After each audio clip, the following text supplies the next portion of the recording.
नमस्कार बच्चों, हिंदी कक्षा में आपका स्वागत है। आज हम आपकी कक्षा 7वीं का व्याकरण का अध्याय पढ़ेंगे। विराम चिन्ह। विराम चिन्ह को बच्चों इंग्लिश में पंक्चुएशन कहते हैं। तो चलिए पढ़ते हैं आज। विराम चिन्ह दो शब्दों विराम एवं चिन्ह से मिलकर बना है। विराम का अर्थ होता है रुकना और चिन्ह का अर्थ होता है निशान। वाक्य में अर्थ एवं भावों की स्पष्टता हेतु विराम चिन्हों का समुचित प्रयोग आवश्यक होता है। भाषा को लिखते और बोलते समय रुकने वाले स्थानों पर कुछ चिन्हों का प्रयोग किया जाता है, ये ही विराम चिन्ह कहलाते हैं। इसकी परिभाषा देखते हैं बच्चों। लिखित भाषा में रुकने या विराम के लिए जिन संकेत चिन्हों का प्रयोग होता है उन्हें विराम चिन्ह कहते हैं। विराम चिन्ह का महत्व क्या है? देखिए, भाषा में भावों की स्पष्टता एवं शुद्धता हेतु विराम चिन्ह का प्रयोग आवश्यक होता है। विराम चिन्ह के अनुचित प्रयोग से अर्थ का अनर्थ हो सकता है। हम इसको उदाहरण देकर समझेंगे, जैसे कि दो उदाहरण दे रखे। रोको मत जाने दो, दूसरा है रोको मत जाने दो। उपरोक्त दोनों वाक्यों में अल्प विराम के अलग अलग स्थानों पर प्रयोग होने से दोनों के अर्थ भिन्न है। पहले वाक्य में जाने से रोका जा रहा है और जबकि दूसरे वाक्य में जाने को कहा जा रहा है।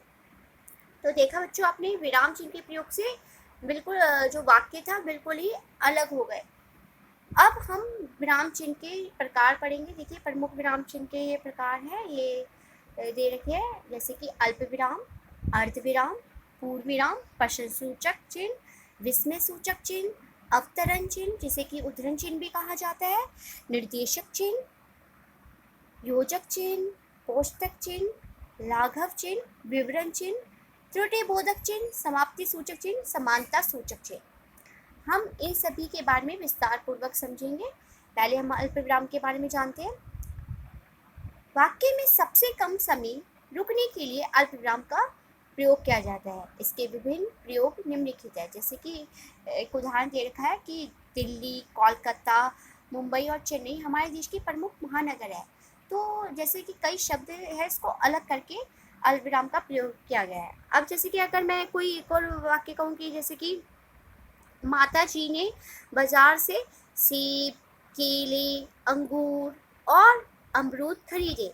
तो जब हमने सेब, केले ये जब लगाए हैं तो उसमें के साथ क्या आएगा? अल्प विराम आएगा।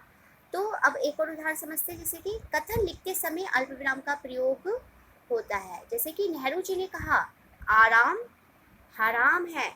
अब नेहरू जी ने कहा था, तो उस पे पीछे क्या है? अल्प विराम आया।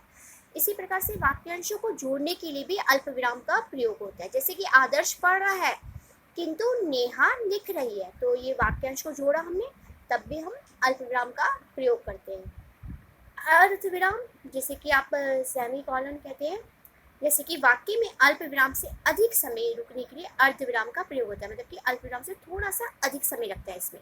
जैसे कि घाघरा नदी में बाढ़ आ गई, लोग अपना घर बार छोड़कर जाने लगे। इसी प्रकार से दूसरा है खाना खा लो नहीं तो भूखे सो जाओगे। अब हम आगे पढ़ते हैं पूर्ण विराम के बारे में। प्रश्नवाचक वाक्यों के अतिरिक्त सभी प्रकार के वाक्यों के अंत में पूर्ण विराम का प्रयोग होता है। जैसे कि मोहित अपने गांव जा रहा है, नेहा एक अच्छी लड़की है। तो पूर्ण विराम जब भी वाक्य से खत्म हुआ है और पूर्ण हुआ है तो हम पूर्ण विराम का प्रयोग करते हैं।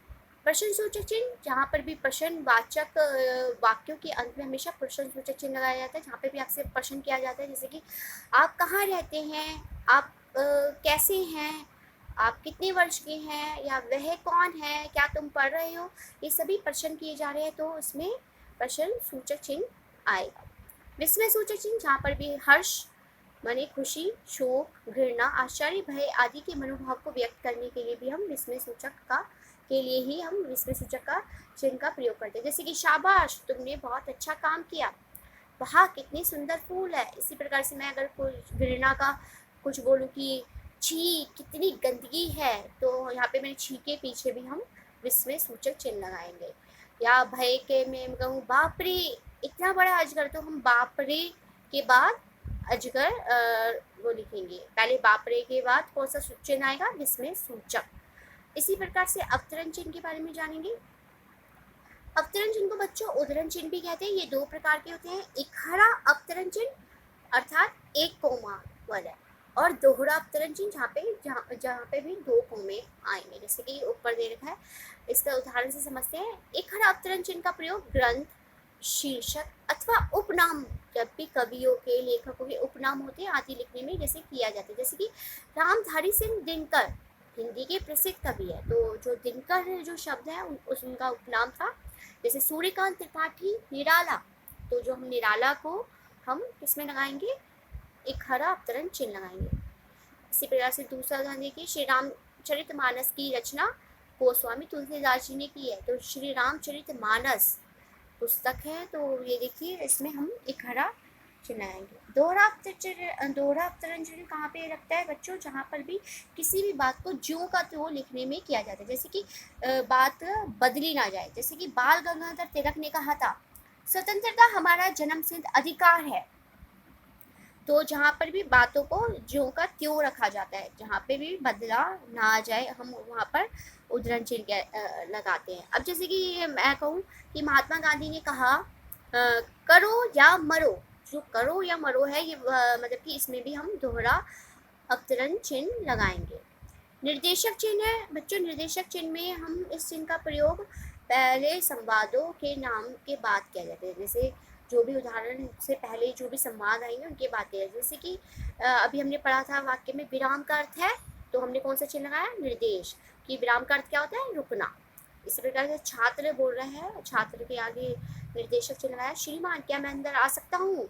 अध्यापक ने कहा हाँ आ जाइए, तो मतलब कि इन संवादों में हमने निर्देशक चिन्ह का प्रयोग किया। आगे हम देखते हैं बच्चों योजक चिन्ह। योजक चिन्ह हमेशा शब्द युग्मों के बीच के, जब भी शब्द युग्म आते हैं, जैसे कि राजा रानी है, सुख दुख है, पाप पुण्य है, सर्दी गर्मी, तो जब भी इस प्रकार से शब्द युग्म वाले शब्द होंगे तो हम इसमें योजक चिन्ह का प्रयोग करेंगे। कोष्टक चिन्ह, जिसे कि ब्रैकेट ब्रैकेट भी कहते हैं इंग्लिश में। आश्रम में जैसे कि ऋषि मुनि, जो आश्रम में ऋषि मौन ब्रैकेट में लगाया चुपचाप बैठे हैं, तो मतलब कि किसी भी पद का अर्थ स्पष्ट हो रहा है। जैसे कि मौन का अर्थ क्या होता है, चुपचाप, तो हमने ये कोष्टक चिन्ह का प्रयोग किया।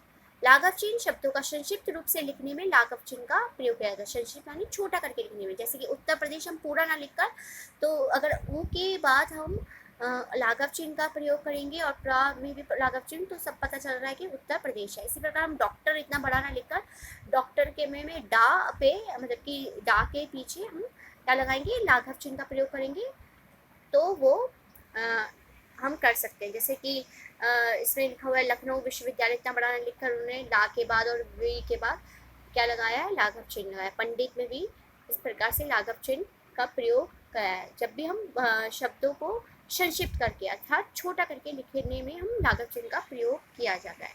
विवरण चिन्ह, इस चिन्ह का प्रयोग विवरण देने में किया जाता है। जैसे कि भाषा के दो रूप होते हैं, मौखिक भाषा और लिखित भाषा। जब भी किसी भी चीज़ का विवरण दिया जाता है तो हम विवरण चिन्ह का प्रयोग करते हैं। त्रुटिबोधक चिन्ह, वाक्य में लिखते समय जब भी कुछ शब्द छूट जाते हैं उसी स्थान को हम ऊपर लिख देंगे तो वो त्रुटिबोधक चिन्ह कहलाते हैं। जैसे कि रमेश परीक्षा देने के लिए गया लेकिन वो शहर लिखना भूल गया, तो जब उसने शहर लिखा तो त्रुटिबोधक चिन्ह लगाया। विवाह के लिए फूल लेकर आई, पर किसके लिए, पूजा के लिए, तो इसलिए उसने हमारा कहाँ पे आएगा, त्रुटिबोधक चिन्ह आएगा। अब हम पढ़ेंगे समाप्ति सूचक चिन्ह। समाप्ति सूचक, जब भी हम किसी निबंध, कविता, पुस्तक आदि के समाप्त होने की अंतिम पंक्ति के नीचे समाप्ति सूचक चिन्ह का प्रयोग करते हैं। जैसे कि कभी भी निबंध खत्म होता है, कविता खत्म होती है, तो हम समाप्ति सूचक चिन्ह लगाते हैं। समानता सूचक चिन्ह, दो वस्तुओं या इकाइयों की तुलना करने के लिए समानता सूचक चिन्ह का प्रयोग किया जाता है। जैसे कि 1 किलोमीटर, तो समानता सूचक चिन्ह लगाया, 1 किलोमीटर किसके बराबर होता है, 1000 मीटर के बराबर होता है। इसी प्रकार से 1 घंटा 60 मिनट के बराबर होता है। तो आपको ये विराम चिन्ह का समझ में आएगा, इससे जुड़ी हुई आप अध्याय भी आराम से कर पाएंगे। सारे विराम चिन्हों के बारे में आपने मतलब कि जाना, इसकी परिभाषा के बारे में जाना, तो आशा करते समझ में आया होगा। धन्यवाद।